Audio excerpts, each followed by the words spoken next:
اگه نمیتونید شامپوهای گیاهی تهیه کنید، به هیچ عنوان شامپوهای صنعتی رو تنها به موهاتون نزنید. گیاهانی که میگم رو به شامپوتون اضافه کنید تا خواص فوق‌العاده‌ای برای موهاتون ایجاد کنن.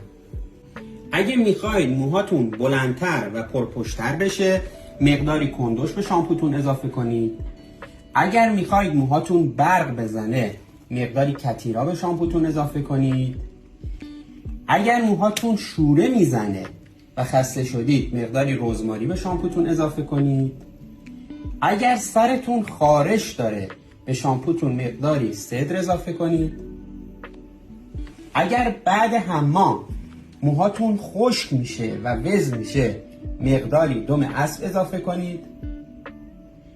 اگر موهاتون زود سفید میشه و میخواید دیر سفید بشه، مقداری آمله به شامپوتون اضافه کنید.